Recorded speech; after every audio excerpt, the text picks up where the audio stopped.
तस्य धीमहि धियो यो न प्रचोदयात्। श्रद्धेय स्वामी जी महाराज, विद्वज्जन एवं गुरुकुल के पवित्र ब्रह्मचारियों, ऋग्वेदादि भाष्य भूमिका में आए हुए विषयों पर मैं क्रमशः निवेदन कर रहा हूँ।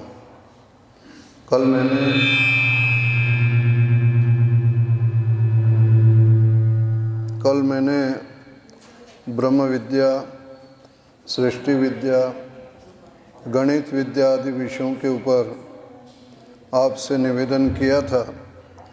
इसके पश्चात अगला जो विषय आ जाता है ईश्वर स्तुति, प्रार्थना, याचना, समर्पण, यानी परमेश्वर की हम स्तुति किस प्रकार से करें, उससे प्रार्थना करने से क्या लाभ है, याचना कैसे की जाती है और जीवन परमेश्वर को हम समर्पित करें, इसके लिए वेदों में विस्तार से जो है विवेचन किया गया, जिसकी चर्चा महर्षि दयानंद ने ऋग्वेदादि भाष्य भूमिका के इस प्रकरण के अंदर जो है वो की है।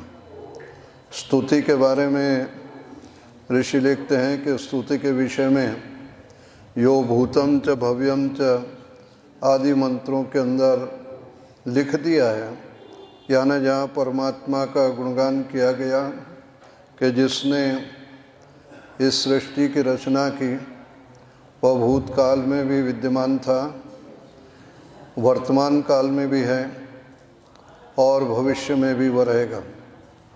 और स्वरयस्य च केवलम, जिसका केवल आनंद स्वरूप है, जो सब पर यश्चादि तिष्ठति, पहले भी सबको अनुशासन में रखता रहा, आज भी रख रहा है और आगे भी सबको अपने अनुशासन में, नियमों में, व्यवस्था में परमेश्वर रखेगा। उससे बड़ा अनुशासन में रखने वाला कोई है नहीं। वह जड़ और चेतन जगत सभी को जो है अपने अनुशासन में रख रहा है। यह उसकी विशेषता है, यह उसका गुणगान इस मंत्र में किया गया।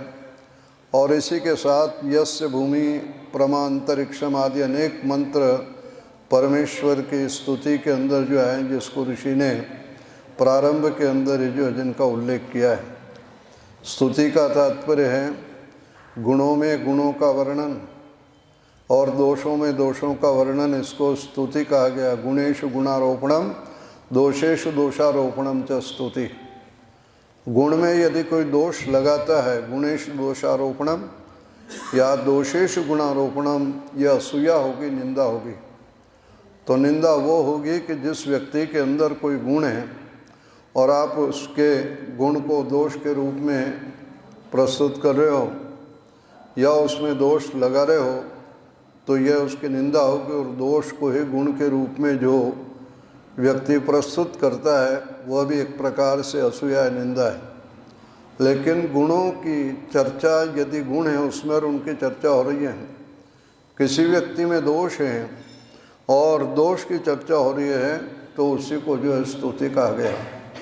तो परमेश्वर की स्तुति हमें करनी चाहिए और स्तुति करने से उसका जब गुणगान करेंगे तो वो गुण हमारे अपने जीवन के अंदर आ जाएं। परमात्मा जिस प्रकार से दुखों को दूर करने वाला है, परमात्मा सुख देने वाला है, ये उसका गुण है। और हम उसकी स्तुति कर रहे हैं तो उसका लाभ जो होगा है कि बार बार उसके गुणों का चिंतन करने से वो गुण हमारे अपने जीवन का हिस्सा बन जाते हैं, तब जो है इसीलिए स्तुति की जाती है। लेकिन यदि कोई व्यक्ति उसका गुणगान करता रहे और गुण जीवन के अंदर धारण न करे, तो वो उसके गुणों का चिंतन करना वह जो उसके लिए कोई लाभदायक नहीं है। इसीलिए ऋषि गायत्री मंत्र में आए हुए धीमहि शब्द का अर्थ ध्याय में तो प्राय सभी करते हैं, लेकिन ऋषि लिखते हैं धीमहि दधिमहि धरेमहि, यानी परमात्मा के गुणों को जीवन में धारण करें। गुणगान इसलिए कर रहे हैं, गुणों का स्मरण इसलिए कर रहे हैं कि वो गुण हमारे अपने जीवन का हिस्सा बन जाए।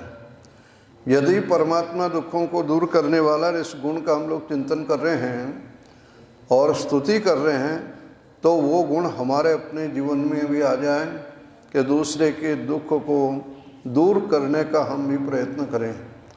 यदि व्यक्ति दूसरों को इस गुणगान को करने के बाद, स्तुति करने के बाद दूसरों को यदि कोई व्यक्ति दुख दे रहा है तो वस्तुतः वह स्तुति ठीक से नहीं कर रहा है। इसलिए प्रायः कहा जाता है कि परमेश्वर के भक्त को जो है उसके गुणों के द्वारा ही जो पहचाना जाता है, उसका जीवन कैसा है, उसका आचरण कैसा, उसका व्यवहार कैसा है। उसको अपने यहाँ कोई साइन बोर्ड लगाने की आवश्यकता नहीं पड़ती है। इसलिए ऋषि ने स्तुति, प्रार्थना और उपासना इनकी जो चर्चा की है प्रारंभिक मंत्रों के अंदर, वहाँ इसी दृष्टि से कि परमेश्वर का से हम उसका गुणगान करें, उससे कुछ प्रार्थना करें, निवेदन करें और उसका सानिध्य प्राप्त करने का यत्न करें। स्तुति, प्रार्थना, उपासना, याचना, समर्पण, इनमें दो का होना बहुत आवश्यक है। एक तो स्तुति करने वाला और एक जिसकी स्तुति हम कर रहे हैं। एक प्रार्थना करने वाला और जिससे हम प्रार्थना कर रहे हैं। एक याचना करने वाला भी हो और एक जिससे मांगा जा रहा है, याचना कर रहे हैं, उसका भी होना आवश्यक है। और इसी प्रकार से उपासना करने वाला और जिसकी उपासना कर रहे हैं, उपासक और उपास्य का होना आवश्यक है। बिना उपास्य के उपासक किसकी उपासना करेगा? इसलिए स्तुति, प्रार्थना और उपासना नवीन वेदांतियों के यहाँ पर प्रचलित नहीं है, अद्वैतवादियों के यहाँ पर। कारण यह है कि यदि दो होंगे तो द्वैत हो जाएगा, अद्वैत नहीं रहेगा। इसलिए वो उसको जान कांड मने अहम ब्रह्मास्मि मने ब्रह्म हूँ, तो फिर मैं किसकी स्तुति करूँगा, किससे प्रार्थना करूँगा, किसकी उपासना करूँगा? तो वहाँ पर ये चीज़ें नहीं हैं। ऋषि दयानंद ने स्तुति, प्रार्थना और उपासना के द्वारा ये भी स्पष्ट किया है कि परमात्मा उपास्य है, हम सब उसके उपासक हैं। परमात्मा जो है, जहाँ पर हम याचक हैं, वह हमें देने वाला है जिससे याचना कर रहे हैं। हम प्रार्थयिता है, परमात्मा से हम प्रार्थना कर रहे हैं, दो का होना आवश्यक है। तो इस प्रकार से ऋषि ने स्तुति के बारे में एक वाक्य लिख के उसके पश्चात प्रार्थना की चर्चा जो इस प्रसंग में शुरू की और प्रार्थना विषयक मंत्रों का उल्लेख इसमें किया है। तेजोसी तेजोमयी देहि, याम मेधाम देवगणा इत्यादि अनेक मंत्र दिए हैं जिससे परमेश्वर से प्रार्थना की गई है। परमात्मा से प्रार्थना की है, भगवान आप तेज स्वरूप हो, मुझे भी जीवन के अंदर तेज दीजिए। प्रार्थना उसी से की जाती है कि जिसके पास कुछ होता है। प्रार्थना वो व्यक्ति करता है कि जिसके पास जो वस्तु नहीं है, वह उससे प्रार्थना कर रहा है, लेने देने के लिए है कि आप मुझे चीज़ दीजिए। तो जिससे प्रार्थना की जाती है उसके पास वो गुण होते हैं और प्रार्थना करने वाले के पास वो कमी होती है, इसलिए उससे प्रार्थना की जाती है। इसी प्रकार से याचक भी जो याचना करता है तो उसी से करता है कि जिसके पास जो है वो पदार्थ होता है। जिसके पास पैसा है उसी व्यक्ति से पैसा मांगेगा, जिसके पास कपड़ा है उसी से कपड़ा मांगा जाता, जिसकी दुकान पर मिठाई है उसी की दुकान पर जो मिठाई लेने वाला जाता है। तो इस चीज़ को कहा जा रहा है कि वही पदार्थ जो उसके पास नहीं है वो लेने का यत्न करता है। परमात्मा के लिए जो कहा जा रहा है, भगवान से क्या प्रार्थना कर रहे हैं, तो कहते हैं भगवान आप तेज स्वरूप हो, मुझे भी वो तेज कम से कम दीजिए। दुष्टों के प्रति जो आपका स्वभाव है मन्यु का, उनको दंड देते हो, उनको जो है आप जो है दंड देकर सही रास्ते पर लाते हो।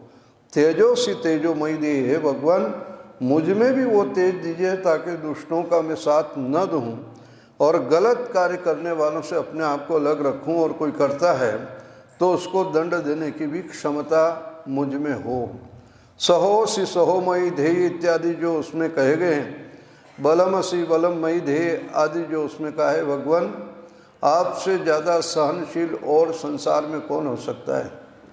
परमात्मा को आप देखो, कई लोग परमात्मा को गालियां देते हैं, परमात्मा को स्मरण नहीं करते हैं, और सब कुछ सहन करता है। एक परमात्मा को स्मरण करने वाला व्यक्ति और एक न स्मरण करने वाले व्यक्तियों में परमात्मा उनके कर्मों का फल देने में कोई भेदभाव नहीं करता है। तो ये जो उसमें आ जाती सहनशीलता कि परमात्मा से ज़्यादा सहनशील कौन होगा, भगवान से कह रहे हैं कि थोड़ी सहन शक्ति हमें भी दीजिए, ताकि मान और अपमान को सहन करने के लायक हम अपने आप को बना सकें, अपने आप को समर्थ बना दें कि कोई अपमान करें उससे भी हम विचलित न हों, और सम्मान से भी हम ज़्यादा जो उछल कूद न करें।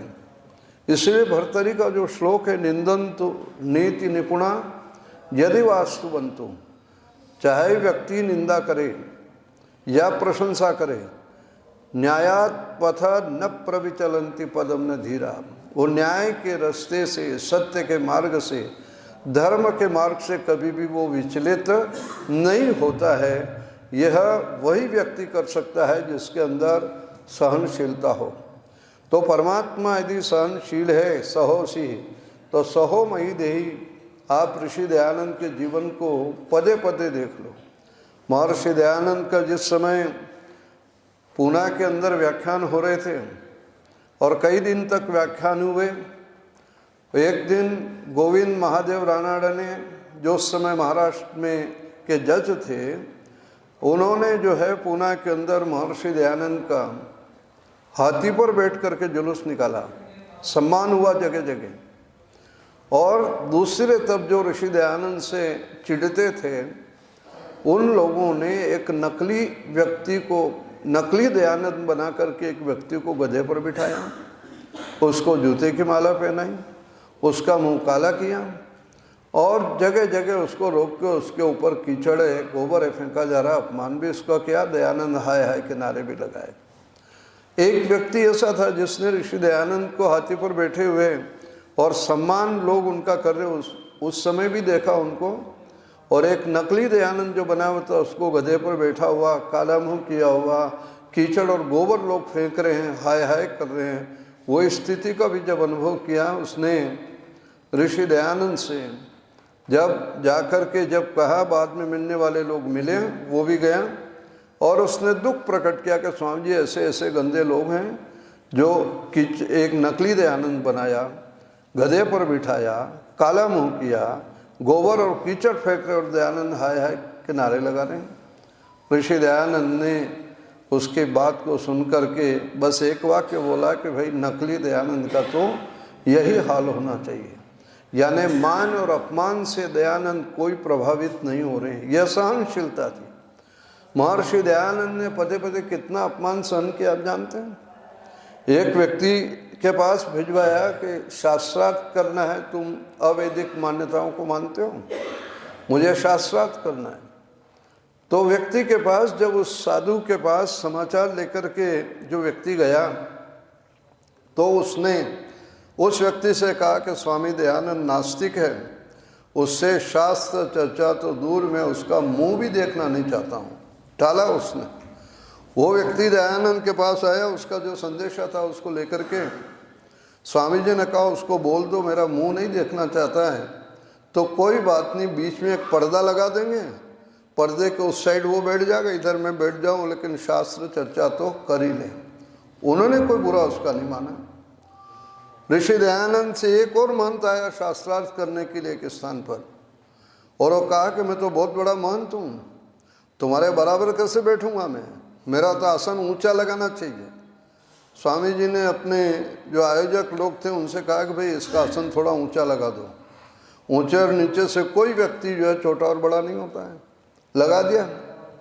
अब जब वहाँ पर शास्त्र चर्चा हुई और वो जवाब ठीक से नहीं दे पा रहा था, वहाँ पर वृक्ष पर एक कौवा बैठा हुआ दिख गया स्वामी जी को। तो स्वामी जी ने कहा कि ऊंचा बैठने से आदमी बड़ा नहीं बनता है, ऊंचा तो कौवा भी बैठा है, कौवा भी बैठा है इस चीज़ को। यानी मान और अपमान का उनके ऊपर कोई प्रभाव नहीं है। वो इसलिए कि परमेश्वर के गुणों का चिंतन और उन गुणों को जीवन में धारण करते थे।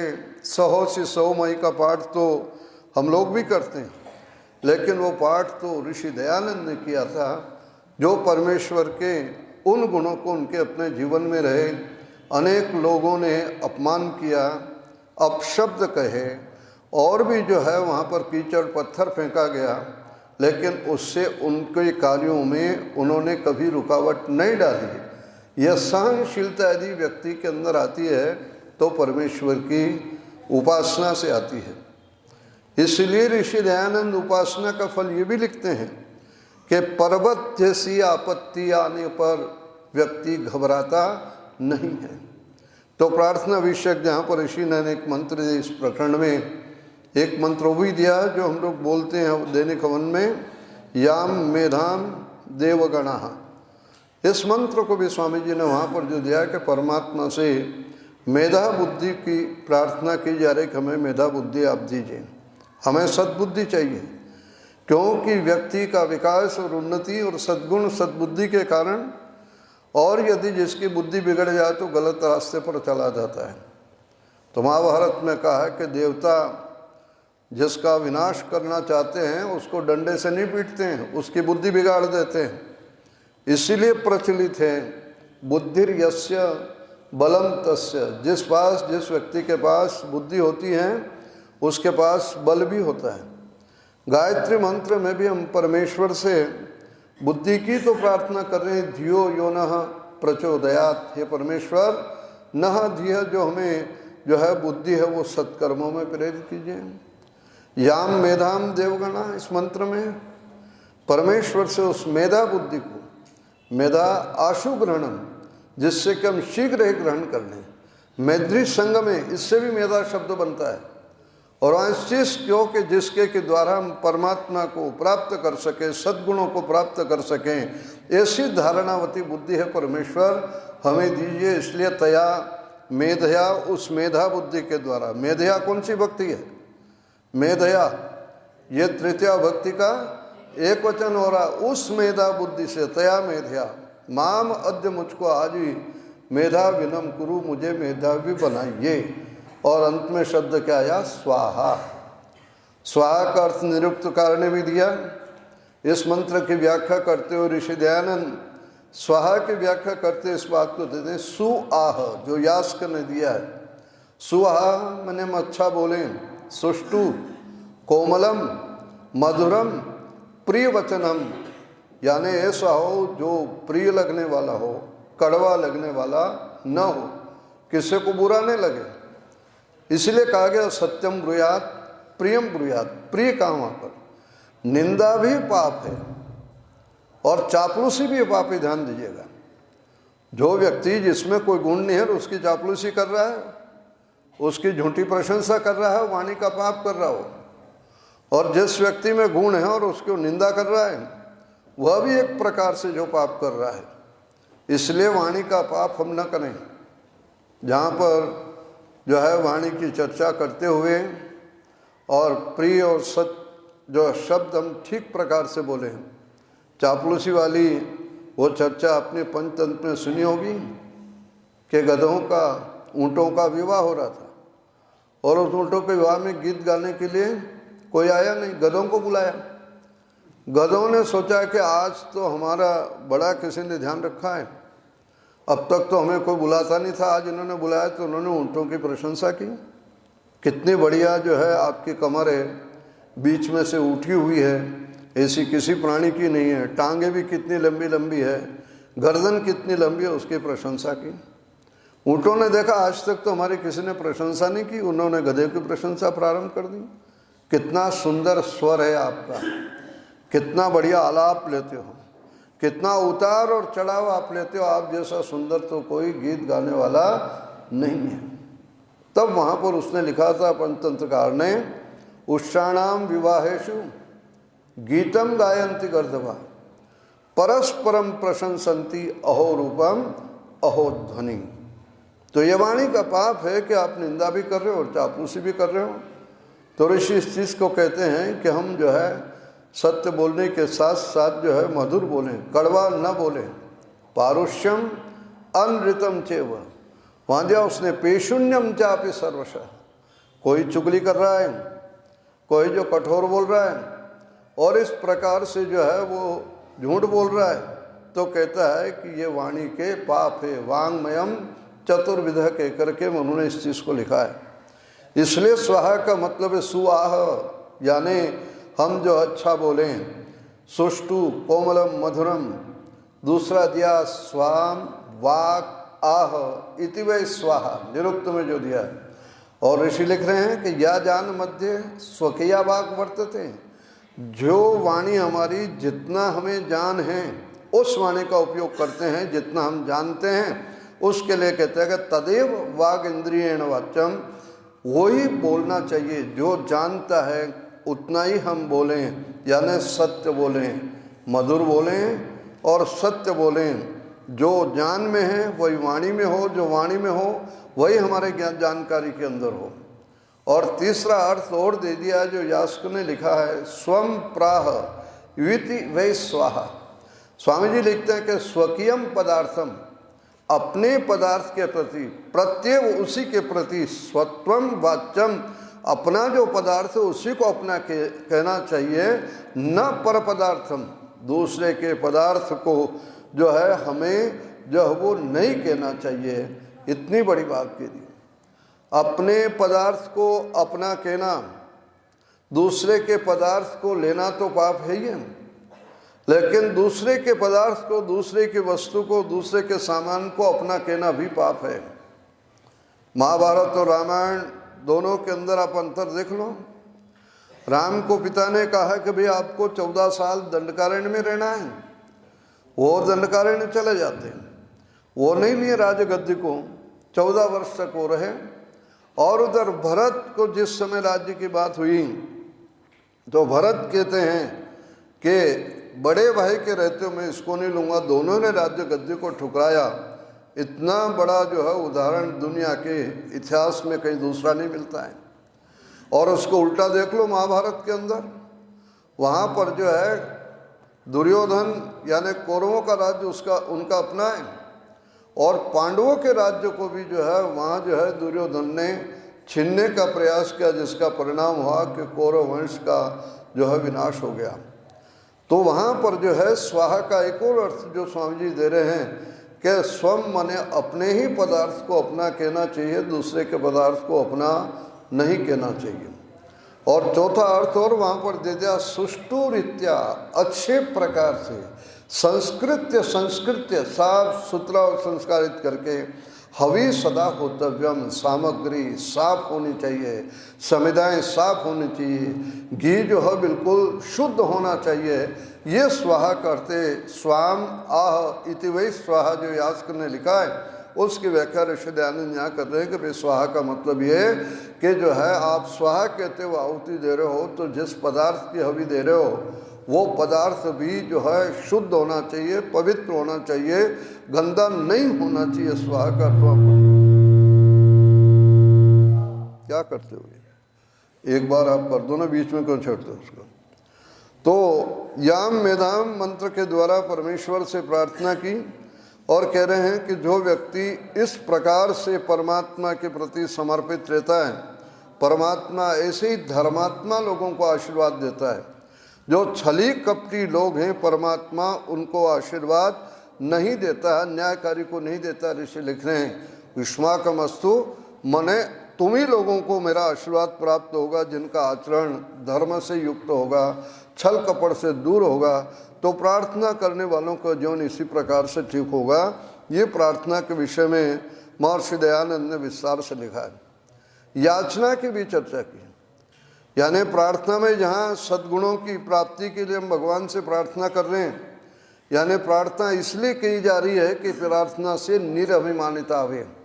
महर्षि दयानंद ने सत्यार प्रकाश लेकर प्रार्थना क्यों करें, तो लिखते हैं कि प्रार्थना से निरभिमानिता माने अहंकार नहीं आएगा।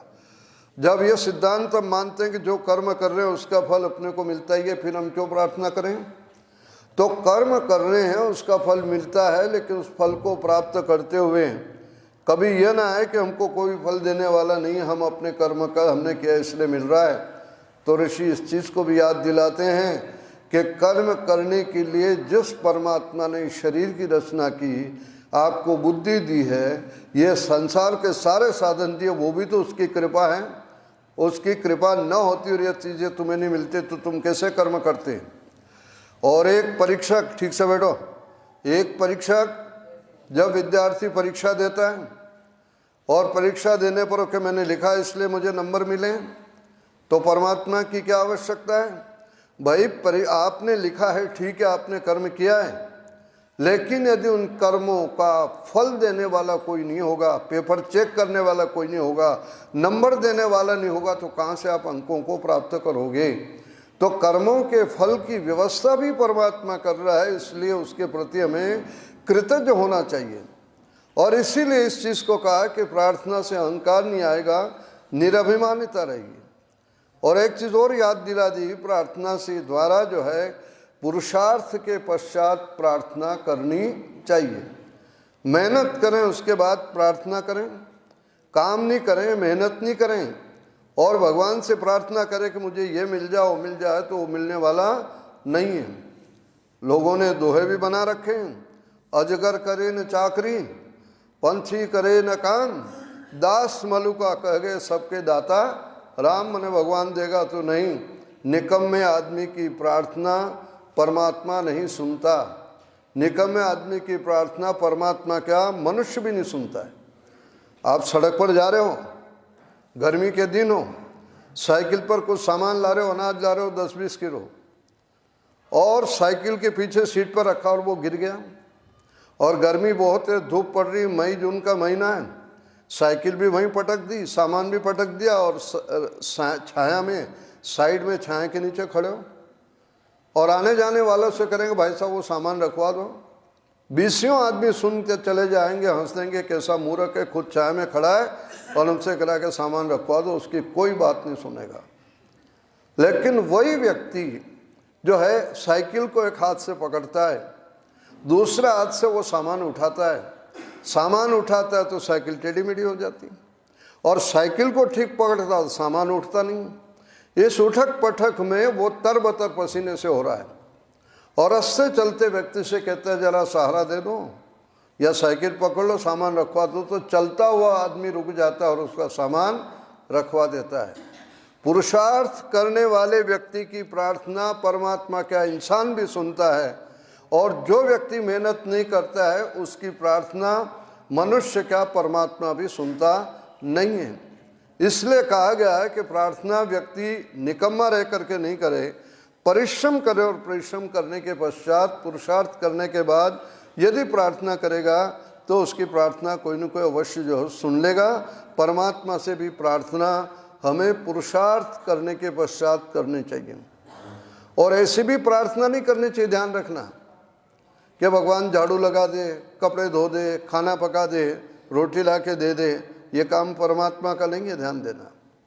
ऋषि दयानंद ने प्रार्थना के प्रसंग के अंदर सत्यार्थ प्रकाश में यहाँ तक लिख दिया कि ऐसी ऐसी मूर्खता भरी लोग प्रार्थना करते करते व्यक्ति जब भगवान से प्रार्थना करने लगे, 2 आदमी आपस में लड़ रहे थे, दुश्मन थे एक दूसरे के, और दोनों क्या प्रार्थना कर रहे भगवान से, वो कह रहा है कि मेरे दुश्मन को मार दे, और वो कह रहा है कि मेरे दुश्मन को मार दे। तो स्वामी जी क्या कहते हैं वहाँ पर, क्या करे भगवान, दोनों को मार डाले?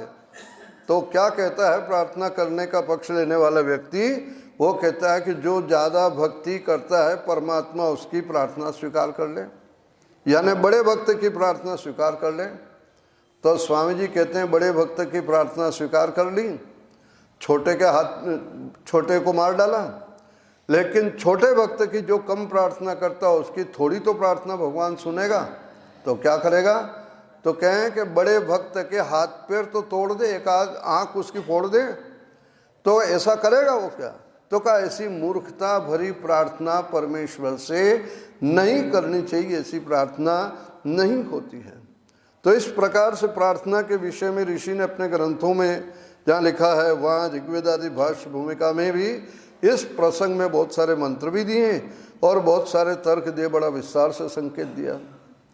अगला जो विषय ऋषि ने लिखा, याचना, परमात्मा से हम याचना करें, यानी प्रार्थना और याचना में थोड़ा यदि भेद होगा तो ये निवेदन करूँगा कि प्रार्थना के अंदर नम्रता जो वो दिखलाई दे रही है, और याचना के अंदर एक प्रकार से दीनता जिसको हम कहेंगे और ज़्यादा वो स्तर इस प्रकार का दिखलाई दे रहा है।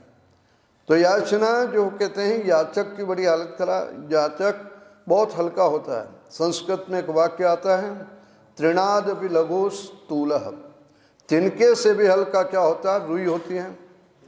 और तृणादपि जो वो दे रहा है कि लघु स्थूल, और तुलादपि च याचक, और रुई से भी हल्का कौन होता है, याचक होता है, जो जगह जगह गिड़गिड़ाता रहता है, मांगता रहता है।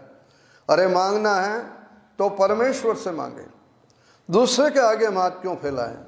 और परमात्मा के लिए कह रहे हैं कि भगवान आपने सब जीवों को जो अन्न दिए हैं, फल दिए हैं, ये सारी के सारी चीज़ें दी हैं। तो वहाँ पर मंत्र दिया स्वामी जी ने यजुर्वेद का, वाजश्च में प्रसवश्च में करके, हे भगवान मुझे बल मिले, मुझे अन्न मिले, मुझे जो है सब कुछ किसी प्रकार से कोई कमी नहीं रहे, सब आप जो है देने वाला हो। यदि मांगूंगा तो मैं आपके आगे मांगूंगा, दूसरों के आगे मैं अपना हाथ जो वो नहीं फैलाऊंगा। ये इस बात का जो संकेत यहाँ पर जो दिया गया, और मंत्र और स्वामी जी ने वहाँ पर दिए समर्पण, आयुर्यज्ञेन कल्पताम, मने है परमेश्वर हमें जीवन के अंदर जो है यह जो है हमारी आयु भी आपके द्वारा दी हुई। यहाँ यज्ञकार स्वामी जी लिखते हैं, यज्ञो वै विष्णु, परमात्मा को जो विष्णु कहा गया है, यज्ञकार तुम्हारे ऋषि लिखते हैं जो है वहाँ कह रहे हैं कि आप विष्णु हैं, व्यापक है, शरीर आपका बनाया हुआ, आपके द्वारा जो दी हुई बुद्धि है, मन है, आपकी व्यवस्था में सब मिला है। तो वहाँ पर कह यज्ञेन कल्पनताम कल्पताम, जो मंत्र आ रहा है वहाँ पर कह रहा है कि मेरा जीवन जो है वह जो है यज्ञमय हो। यानी परमेश्वर से हम प्रार्थना इस बात को लेकर के वो कर रहे हैं कि हम परमेश्वर को समर्पित करें और उसी चीज़ को मांगें कि सब कुछ तो आपने दिया हुआ है, आप मेरे लिए सब कुछ हो। ये जिस समय भावना आ जाएगी, व्यक्ति जो है उस भगवान से जो है मांगने में सफल होगा। तो मांगना भी है अपने को, तो उस परमेश्वर से मांगने का हम यत्न करें। इसीलिए यज्ञ का यजमान अग्न्याधान करता हुआ कहता है, द्योरिव भूमना, हे परमेश्वर मैं भूमना माने जो है जीवन के अंदर ईश्वर से युक्त कैसा हूँ, द्यूलोक के समान हूँ। जिस प्रकार से सूर्य के प्रकाश से सारे ग्रह उपग्रह प्रकाशित हो रहे हैं, मैं इतनी ऊंचाइयों को छू जाऊं कि मुझे किसी के आगे हाथ ना फैलाना पड़े, बल्कि लोग मुझसे लेवे। और आगे भावना क्या व्यक्त की गई, भूर्भुवः स्वः। आप देखते हो इन तीन महावृत्तियों से दीपक को प्रज्वलित करते हैं। ये तीनों के तीनों परमात्मा के गुणवाचक शब्द हैं। वह परमेश्वर भू माने रक्षक है, भुआ दुखों को दूर करने वाला है, स्व सुख देने वाला है, और कह रहा है कि मैं आपके इस प्रकाश से ही इस अग्नि को प्रज्वलित कर रहा हूँ। यानी मैं कुछ मांगूंगा तो वो आपसे मांगूंगा, दुनिया के आगे मैं कभी हाथ नहीं फैलाऊंगा। ये भाव वहाँ पर दे रहे हैं। तो परमेश्वर से हमें जो है मांगना है, यदि कुछ लेना है तो उसी से हमें इस बात को लेंगे। तो परमात्मा हमेशा जिस प्रकार से माता और पिता से संतान कुछ याचना करते मांगती तो माता पिता देते हैं, परमेश्वर से यदि हम याचना करेंगे तो परमेश्वर हमारी उस याचना को भी पूरा करेगा। और लोगों के सामने हम याचक नहीं बनेंगे। याचक बनना है तो हम अपने माता पिता यानी उस परमेश्वर के सामने याचक बने, लोगों के सामने याचक हम न बने। अगला शब्द स्वामी जी ने स्तुति, प्रार्थना, याचना, और अगला एक और दिया इस प्रकरण के अंदर, समर्पण। हम समर्पित करें अपने आप को, हम उसको अपना मनाने का प्रयत्न करें। हमने तो नहीं मनाया उसको। हम मकान को अपना कहते हैं, कपड़े को अपना कहते हैं, पैसे को अपना कहते हैं, अब मेरा मेरा मेरा। कभी हमने इस बात का अनुभव किया है कि हम परमात्मा को अपने आप को समर्पित कर दें कि मेरा तो है भगवान, आपके अलावा दुनिया का कोई व्यक्ति नहीं है। यह समर्पण नहीं आया। और यही योग दर्शन के अंदर ईश्वर प्रणिधान का है। हम अपने आप को परमात्मा के लिए समर्पित कर दें, निश्चित रूप से परमात्मा हमको अपनी गोद में ले लेगा, अपने को संभाल लेगा और व्यक्ति को किसी प्रकार की कमी नहीं होगी। इस चीज़ को रहा है। तो जब तक समर्पण की भावना नहीं होती है तब तक व्यक्ति जो है उसमें सफलता नहीं प्राप्त करता है। महर्षि दयानंद के जब बरेली में व्याख्यान हो रहे थे और एक दिन व्याख्यान होता था, दूसरे दिन जो व्याख्यान हुआ उसी पर शंका समाधान होता था। दूसरे दिन शंका समाधान होता था। उन व्याख्यान के सुनने वालों में मुंशीराम भी थे, नौजवान थे उस समय, मुंशीराम यानी स्वामी श्रद्धानंद। वो सुनते रहे। तीसरे दिन फिर नए विषय पर व्याख्यान, चौथे दिन उस पर शंका समाधान। तो स्वामी जी शंका समाधान करते थे। मुंशीराम एक दिन बहुत प्रश्न लेकर के ले गए शंकाओं के, और क्या सोच के गए कि आज मैं स्वामी दयानंद को ऐसे प्रश्न करूंगा कि स्वामी दयानंद कोई उत्तर भी नहीं दे पाएंगे, चुप हो जाएंगे। उनको अपने ऊपर इतना अहंकार था। शंका समाधान का क्रम चला। मुंशीराम प्रश्न करते गए और ऋषि दयानंद उत्तर देते गए। वो प्रश्न करते गए, उत्तर देते गए, प्रश्न करते गए, उत्तर देते गए। और एक ऐसा समय आ गया कि मुंशीराम के पास प्रश्न करने को कुछ भी नहीं रहा। तब वो अपनी आत्मकथा में लिखते हैं कि जब कुछ भी नहीं रहा तो मैंने सहज स्वभाववश स्वामी जी से बोल दिया, स्वामी जी, ईश्वर के अस्तित्व के बारे में आपने मुझे चुप तो करा दिया, लेकिन मुझे विश्वास नहीं होता है कि ईश्वर है। तब स्वामी जी ने भी जो है बहुत ही जो है सहजतावश मुंशीराम को उत्तर दिया कि मुंशीराम, तुम्हारा काम प्रश्न करना था, मेरा काम उत्तर देने का था। मैंने कब प्रतिज्ञा की थी कि मैं तुम्हें ईश्वर का विश्वास करा दूंगा। जब ये बात स्वामी जी ने कही, और उसके बाद जो है वो कहते हैं कि ईश्वर का विश्वास तो ईश्वर की कृपा से होता है। ईश्वर का विश्वास तो ईश्वर की कृपा से होता है। कोई समय आ जाएगा जब ईश्वर का विश्वास भी हो जाएगा। और आगे लिखते मुंशीराम उस कल्याण मार्ग के पथिक में कि स्वामी जी ने शायद यही वाक्य पढ़ा था, उपनिषद का जो वाक्य वो, और वो क्या वाक्य था, नायम आत्मा प्रवचनेन लभ्य न मेध्या न बहुधा श्रुतेन। वो आत्मा परमात्मा प्रवचन से, ज़्यादा बुद्धि रखने से, ज़्यादा पढ़ने से नहीं मिलता है। कब मिलता है? यमेव एषः वृणुतेस्तेन लभ्य। जिस पर परमात्मा की कृपा हो जाती है उसको परमात्मा की सत्ता का अनुभव होता है। ये बात ऋषि दयानंद ने इस ऋषि से कही थी कि तुम अपने आप को परमात्मा के लिए समर्पण करो, समर्पित करो।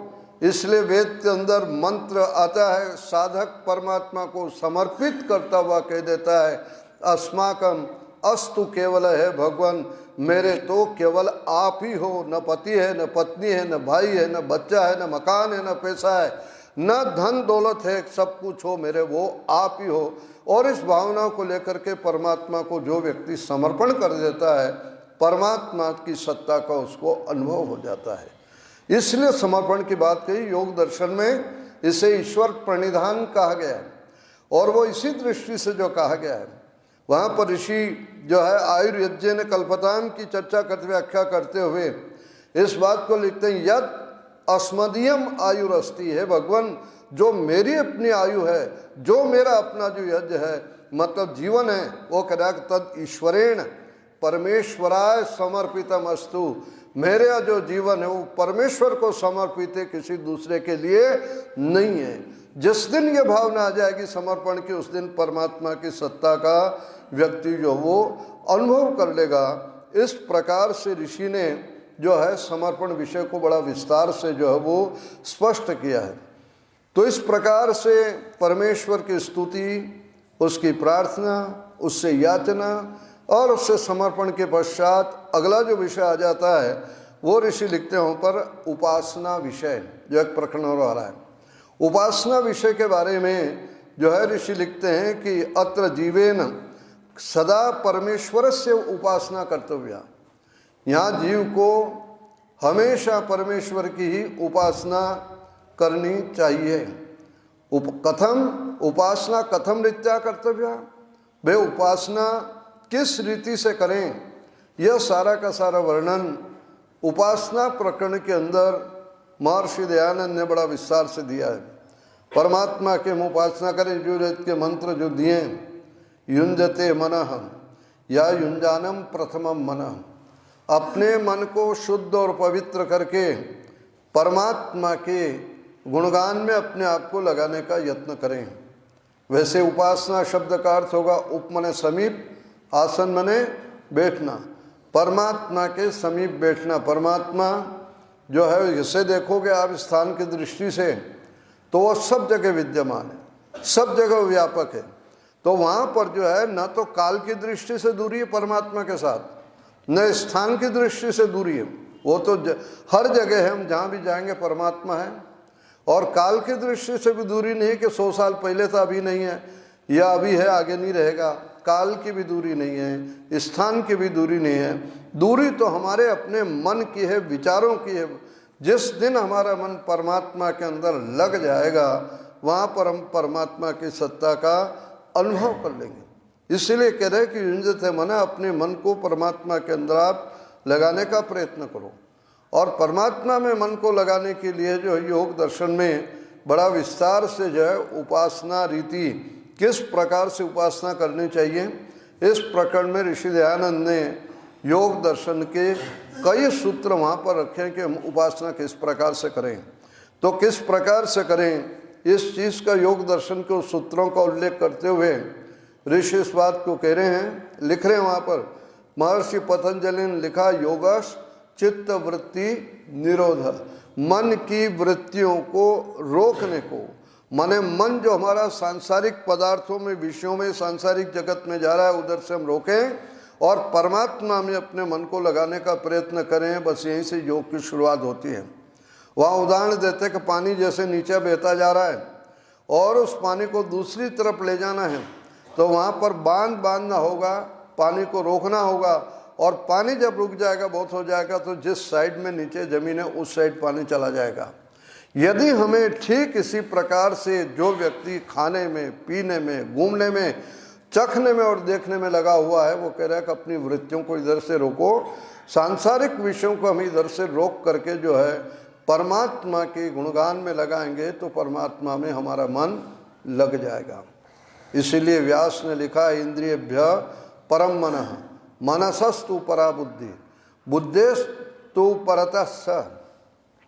इंद्रियां विषय की ओर भाग रही और जो है मन इंद्रियों के पीछे भाग रहा, मन के पीछे बुद्धि है और बुद्धि के पीछे आत्मा जा रहा। माने बाह्य जगत के अंदर इस प्रकार से गति हो रही है, यानी कोई चीज़ खाने की है, देखने की है, चखने की है। हमारी जो जान इंद्रियां हैं, रूप रस गंध इत्यादि, उस पदार्थ की तरफ लगी हुई है और मन भी उसमें भाग रहा है, स्वाद ले रहा है, बुद्धि उसको प्राप्त करने में लग रही है, आत्मा बेचारा पीछे पीछे चल रहा है, उनसे काम ले रहा है।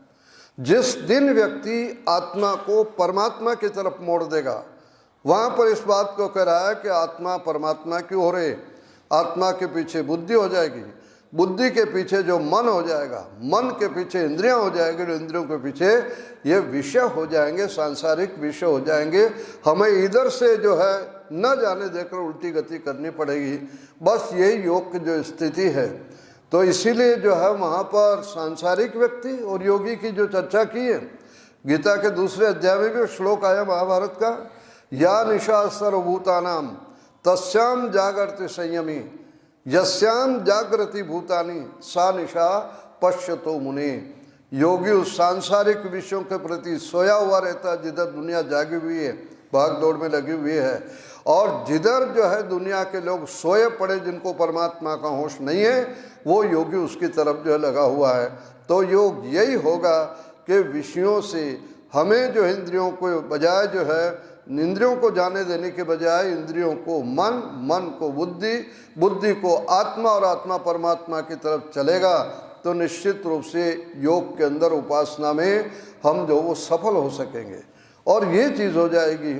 इसलिए जो है वहाँ पर किस प्रकार से ये वृत्तियाँ हमें रुकेगी, तो जहाँ पर कहा योगश चित्त वृत्ति निरोधा, मन चित्त मने मन, मन की वृत्तियों को निरोध मने रोकने को जो कहा है योग कहा गया। और मन की वृत्तियों को रोकने का मतलब मन जो सांसारिक विषयों में जा रहा है, किसी को खाने में, किसी को देखने में, किसी को सुनने में, बढ़िया बढ़िया गीत सुनने में मन लग रहा है, उसको तो कहा भाई इधर से हटाओ और परमात्मा की तरफ लगाओ। तब क्या स्थिति हो जाएगी? तब वहाँ पर पतंजलि ने सूत्र दिया है, तदा द्रष्टु स्वरूपे अवस्थानम, तब दृष्ट मन जीवात्मा अपने स्वरूप में स्थित होगा। और अपने स्वरूप में स्थित होता हुआ परमात्मा के स्वरूप में स्थित हो जाएगा।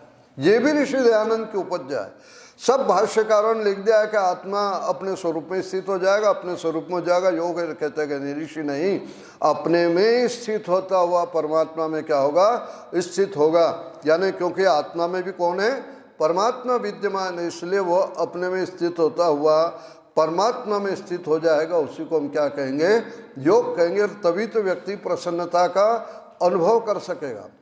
जो व्यक्ति प्रसन्नता का अनुभव नहीं कर रहा है, वो कह रहा है को तो अपने में टिका हुआ नहीं है। एक बच्चे के दांत में बहुत दर्द हो रहा था, मैं जब पढ़ रहा था 10-15 साल पुरानी बात, जब मैं पढ़ा रहा हूँ तो वो मुंह लटकाए बैठा था। मेरा ध्यान उसकी तरफ गया, मैंने कहा कि तुम सीधे ढंग से क्यों नहीं बैठते हो, मैं जो पढ़ा रहा हूँ सुनते क्यों नहीं हो। तो उसके साथ में जो बैठा हुआ लड़का था वो कहता है कि सर ये अस्वस्थ है। संस्कृत की क्लास थी तो संस्कृत निष्ठ शब्द बोला उसने कि अस्वस्थ है, मतलब इसकी तबीयत ठीक नहीं। मैंने कहा भाई क्या हो गया इसको, तो कहा इसके दांत में दर्द हो रहा है। दांत में दर्द हो रहा है। मैंने विषय तो छोड़ा, उनसे पूछा कि दांत में दर्द होने को आप अस्वस्थ कहोगे, आँख में दर्द होगा उसको क्या कहोगे। वही शब्द उन्होंने रिपीट किया। पेट में दर्द होगा तो क्या कहोगे, अस्वस्थ होगा। पैर में दर्द होगा उसको क्या कहोगे, अस्वस्थ है। जब बार बार उस शब्द को रिपीट कर रहे हैं तो फिर मैंने उनसे कहा अस्वस्थ शब्द का मीनिंग क्या है। क्या पेट में दर्द है, सिर में दर्द है, आँख में दर्द है, या जो दांत में दर्द है, क्या मीनिंग करोगे आप इसका। तो बच्चे नहीं समझ पाएगा। तब फिर मैंने उनसे कहा कि इस शब्द को आप तोड़ सकते हो, इसका विभाजन कर सकते हो।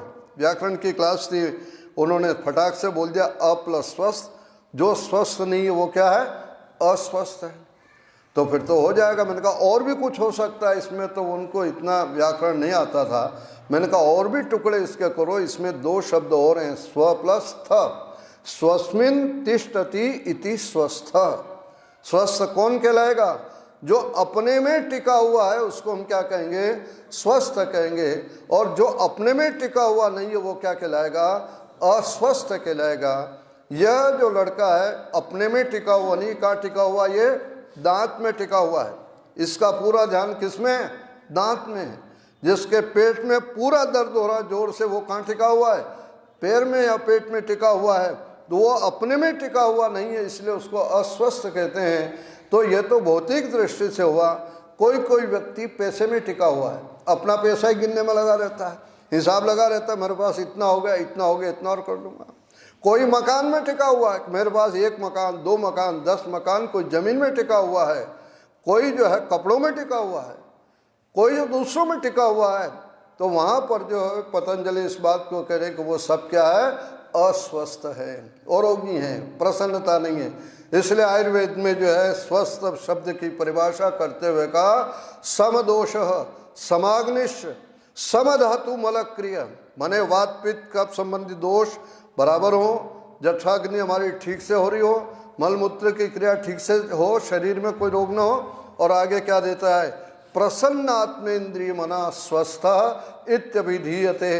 वो व्यक्ति जब मन और इंद्रियों से प्रसन्नता का अनुभव करता तभी उसको समझो वह स्वस्थ है। यह अपने में टिके हुए लोग नहीं है। कोई अहंकार में है, कोई क्रोध में है, कोई लोभ में है, कोई लालच में है। परिणाम है कि बेचैन और अशांति और परेशान है। योग दर्शनकार इस बात को कह रहा है कि इनमें मत टिको, टिकना है तो अपने में टिको। और जिस समय अपने में टिक जाओगे प्रसन्नता का अनुभव करोगे, क्योंकि परमात्मा की सत्ता का आपको वहाँ पर जो अनुभव हो रहा है। इसलिए कहता तदा द्रष्टु स्वरूप अवस्थानम सूत्र दिया वहाँ पर। और इसमें नहीं रहेंगे तुम्हारी क्या हालत हो जाएगी, तो वहाँ दे दिया उसने कि यदि आप अपने में टिके हुए नहीं रहोगे तो वहाँ जो आपकी जो स्थिति बन जाएगी वो इस प्रकार से हो जाएगा कि आप जो है वृत्तियों के अंदर टिक जाओगे। और वृत्तियाँ कितनी है वो बता दिया उसने वहाँ पर के प्रमाण जो है प्रत्यक्ष अनुमान आगम आदि, ये प्रमाण विपर्य विकल्प स्मृति आदि जो है वहाँ पर वृत्तियाँ दी है उसमें टिके हुए हैं। और ये वृत्तियाँ सांसारिक वृत्तियाँ जो कैसी होगी, वहाँ उसके लिए पतंजलि लिख दिया क्लिष्टा अक्लिष्टा। वो दुख देने वाली भी और सुख देने वाली भी हैं। यानी जो है सांसारिक विषय हमारे यदि अनुकूल है तो सुख मिल रहा और प्रतिकूल हो जाएगा तो क्या होगा, दुख व्यक्ति को प्राप्त होगा। तो ऋषि दयानंद इस चीज को याद दिला रहे हैं पतंजलि के कथम रीत्या किस प्रकार से उपासना करनी चाहिए। वो सारा का सारा प्रकरण जो है इस प्रकरण में महर्षि दयानंद ने दिया है। और उपासना के मन को साधना बहुत आवश्यक है और मन की उस स्थिति का भी वर्णन कर दिया है कि मन बड़ा चंचल है। चंचल ही मनः कृष्ण, जो व्यास लिख रहे हैं, अर्जुन कह रहा है कि मन बड़ा चंचल है। प्रमाथि बलवत दृढ़म, ये बहुत ही जो है बलवान है, ये इंद्रियों को मतने वाला है, तो इसका निग्रह करना, इसको वश में करना बड़ा कठिन है। तो वहाँ पर जो है व्यास ने फिर वापस जो है कृष्ण के मुंह से कहलवाया, अभ्यासेन तो कौनते है वैराग्येण च गृह्यते। अभ्यास और वैराग्य, इन दो ही चीज़ों से मन को वश में किया जा सकता है।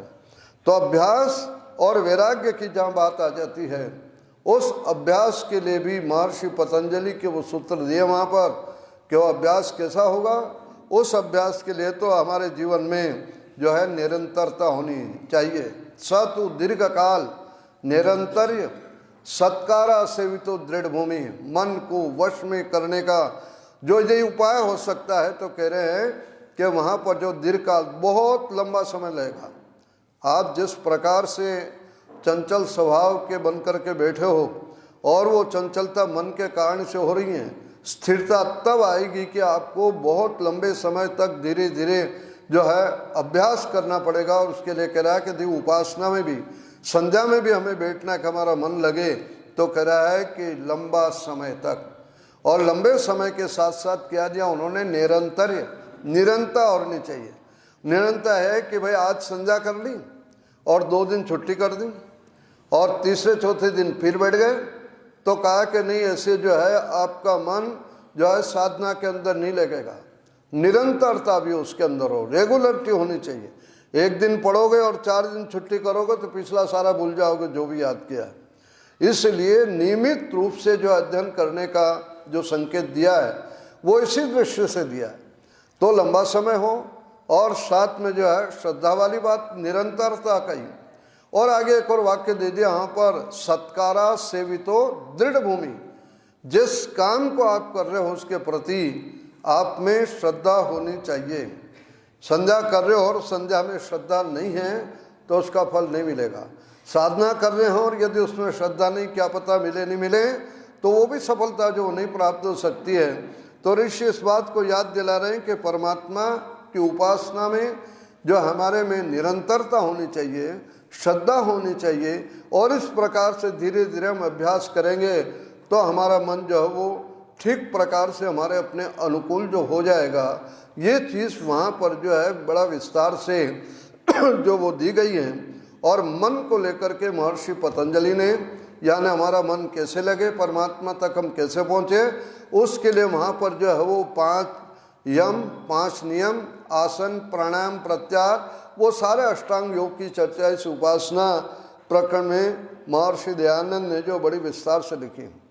और इस चीज़ को लिखा है कि व्यवहार के अंदर भी मन की चंचलता को रोकने के लिए और मन को एकाग्र करने के लिए हमारे स्वभाव में अहिंसा हो, हिंसक वृत्ति न हो। किसी का गला काटना हिंसा नहीं है, वाणी से भी हम किसी को तकलीफ नहीं दें, मन से भी किसी के बारे में जो है वह जो बुरा न सोचें, यानी शारीरिक हिंसा, मानसिक हिंसा, वाचिक हिंसा से बचने का प्रयत्न करें। व्यवहार में भी हमारा जो वो सत्य हो, जैसा हम जानते हैं वैसा हम बोलने का प्रयत्न करें। चोरी की प्रवृत्ति न हो, किसी की वस्तु को उठाना अस्ति, लेकिन उठाने की नियत रखना भी जो चोरी के अंदर आ जाएगा। तो इस प्रकार से जो व्यक्ति अपने मन को बना लेगा, ब्रह्मचर्य का पालन करेगा, सदाचारी रहेगा और अपरिग्रह, आवश्यकता से अधिक जो है पदार्थों का संग्रह नहीं करोगे। जितनी अपने को जरूरत है उतना ही पदार्थ अपने पास रखना चाहिए। तो इस प्रवृत्ति से मनुष्य का मन थोड़ा निर्मल होगा। और साथ में आगे और दे दिया नियमों के अंदर, शौच, संतोष, तपह, स्वाध्याय, ईश्वर प्रणिधान। महर्षि पतंजलि तप, स्वाध्याय और ईश्वर प्रणिधान को बड़ा महत्व देते हैं। वो लिखते हैं कि योग दर्शन के अंदर जिसको स्वामी जी ने कोट किया है, तपः स्वाध्याय ईश्वर प्रणिधानानि क्रिया योग, ये क्रियात्मक योग है, व्यवहारिक प्रक्रिया हमारी। तप हमारे अपने जीवन के अंदर हो, अनुकूलता और प्रतिकूलता सहन करने की हमारे में प्रवृत्ति हो। थोड़ा सा दुख आया तो हाय तौबा नहीं मचाने का, थोड़ा सा कष्ट हो रहा, दर्द हो रहा तो खुद नहीं सह रहे और पड़ोसी को भी सोने नहीं दे रहे। तो सहनशीलता जीवन के अंदर हो, यही तप है। और ज़्यादा अनुकूल हो गया तो उछल कूद कर रहे हैं, वहाँ भी दूसरों को परेशान कर रहे हैं। तो तप का मतलब है द्वंद्वों को सहन करना। और स्वाध्याय माने आत्मचिंतन करना, स्वस्य अध्ययनम तथा वेद आदि जो आध्यात्मिक ग्रंथ हैं उनका अध्ययन करना, यह स्वाध्याय है। और ईश्वर प्रणिधानाद्वा, तो ईश्वर प्रणिधान मैंने निवेदन किया था कि परमेश्वर को समर्पित करना, हे भगवान हमारा तो तू ही है, ये सब कुछ तेरा दिया हुआ है, मुझे तेरे अलावा और कोई चीज़ ध्यान नहीं रहती। जिस प्रकार से इस बात को कहा जाता है कि जैसे बहुत गर्मी पड़ रही हो और कहीं छाया नहीं दिखलाई दे रही हो, प्यास भी लग रही हो, तो व्यक्ति ऐसा परेशान हो रहा है, भाग रहा है, भागता चला जा रहा है कि कहीं छाया, वृक्ष की छाया मिल जाए, पीने को पानी मिल जाए उसको, इसके अलावा कुछ नहीं दिखता। ठीक इसी प्रकार से जो है साधना करने वाले व्यक्ति को परमेश्वर के अलावा कोई दूसरी चीज़ ध्यान में न आवे, तो ये कह रहा है कि परम भक्ति उसके प्रति विशेष हमारी भक्ति हो, समर्पण की भावना हो, दिखाने की प्रवृत्ति हमारे अपने जीवन के अंदर नहीं रहेगी, तो हम परमेश्वर को जो है वो प्राप्त कर सकते हैं। तो इस प्रकार से समाधि सिद्धिर ईश्वर प्रणिधानाद्वा, समाधि की सफलता आपको जो ईश्वर प्रणिधान से प्राप्त हो सकती है। तो इस तरह से यम और नियमों की चर्चा की, आसन, प्राणायाम, प्रत्याहार, धारणा, ध्यान, इस विषय सारे के सारे सूत्र महर्षि दयानंद ने जो है वो इस प्रकरण के अंदर दिए हैं। और इस चीज़ को याद दिला रहे हैं कि जो है वक्ता और श्रोता दोनों को परमात्मा ये उपदेश देता है कि परमात्मा को प्राप्त करने के लिए आप अपने उपासना के अंदर जो लगे रहिए। अमृतस्य पुत्रा शृण्वन्तु विश्व अमृतस्य पुत्रा मंत्र भी दिया कि आप जो है मेरे उपदेश को, मेरा जो दिशा निर्देश है उसको सुनो और उसके अनुसार आचरण करने का प्रयत्न करो। तो इस प्रकार से बड़ा विस्तार से उपासना वाला प्रकरण दिया स्वामी जी ने। और आगे दे दिया है कि ना विरतो दुष्चात, दुष्चरित्र व्यक्ति को, दुराचारी को, जिसका जीवन बहुत बिगड़ा हुआ है, उसको कहता है कि न परमात्मा उसको प्राप्त नहीं होता है। परमात्मा जो प्राप्त होगा, उपासना का जो फल मिलेगा, साधना में जो सफलता प्राप्त होगी, उस व्यक्ति की होगी जो धर्मात्मा है, जिसका आचरण बहुत अच्छा है और जो परमात्मा की साधना करता हुआ प्रदर्शन नहीं कर रहा है, वहाँ पर जो ये जो है परमात्मा की सत्ता का अनुभव होगा। ऋषि ने वेद मंत्र भी दिए, योग दर्शन के बहुत सारे सूत्र दिए जो आप लोग जानते हो, मैं विस्तार से नहीं जा रहा। और साथ में उपनिषदों के भी यहाँ पर महर्षि ने इस प्रकरण में जो बहुत सारे प्रमाण दिए। तो इस प्रकार से ईश्वर की स्तुति, प्रार्थना, उपासना, याचना, समर्पण और उपासना, इन प्रकरणों को महर्षि दयानंद ने ऋग्वेदादि भाष्य भूमिका के इन दोनों प्रकरणों में दिया। आपने बड़े ध्यान से सुना, आपको बहुत बहुत धन्यवाद। ओम शुभ।